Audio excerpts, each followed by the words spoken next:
ସାଙ୍ଗମାନେ ଆଜିର ପ୍ରଶ୍ନ ଜାଣିବା। ପ୍ରତିଦିନ କେଉଁ ପରିବା ଖାଇଲେ ଶରୀର ଗୋରା ହୋଇଥାଏ? ଏହାର ସଠିକ୍ ଉତ୍ତର ଜାଣିଥିଲେ କମେଣ୍ଟ କରନ୍ତୁ। ଏଇଭଳି ମଜାଳିଆ ଭିଡ଼ିଓ ପାଇଁ ଆମ ଚ୍ୟାନେଲକୁ ସବସ୍କ୍ରାଇବ୍ କରି ବେଲ୍ ଆଇକନ୍ ଦାବି ଦିଅନ୍ତୁ, ତାକି ସର୍ବପ୍ରଥମ ନୂତନ ଭିଡ଼ିଓ ଆପଣ ଦେଖିପାରିବେ। ତ ସାଙ୍ଗମାନେ ଏହାର ସଠିକ୍ ଉତ୍ତର ହେଉଛି ବିଟ୍। ସାଙ୍ଗମାନେ ଆଜିର ପ୍ରଶ୍ନ, ବିଶ୍ୱର କେଉଁ ଦେଶରେ ପ୍ରଥମେ AK-47 ଆବିଷ୍କାର ହୋଇଥିଲା? ଏହାର ସଠିକ୍ ଉତ୍ତର ଜାଣିଥିଲେ କମେଣ୍ଟ କରନ୍ତୁ। ଏଇଭଳି ମଜାଳିଆ ଭିଡ଼ିଓ ଦେଖିବା ପାଇଁ ଆମ ଚ୍ୟାନେଲକୁ ସବସ୍କ୍ରାଇବ୍ କରି ବେଲ୍ ଆଇକନ୍ ଦାବି ଦିଅନ୍ତୁ, ତାକି ସର୍ବପ୍ରଥମ ନୂତନ ଭିଡ଼ିଓ ଆପଣ ଦେଖିପାରିବେ।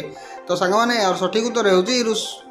ସାଙ୍ଗମାନେ ଆଜିର ପ୍ରଶ୍ନ ଆଣିବା। ଗୁଡ଼ ସହିତ କ'ଣ ଖାଇଲେ ଗ୍ୟାସ୍ ସମସ୍ୟା ଦୂର ହୋଇଯିବ? ଏହାର ସଠିକ୍ ଉତ୍ତର ଜାଣିଥିଲେ କମେଣ୍ଟ କରନ୍ତୁ। ଏଇଭଳି ମଜାଳିଆ ଭିଡ଼ିଓ ଦେଖିବା ପାଇଁ ଆମ ଚ୍ୟାନେଲକୁ ସବସ୍କ୍ରାଇବ୍ କରି ବେଲ୍ ଆଇକନ୍ ଦାବି ଦିଅନ୍ତୁ, ତାକି ସର୍ବପ୍ରଥମ ନୂତନ ଭିଡ଼ିଓ ଆପଣ ଦେଖିପାରିବେ।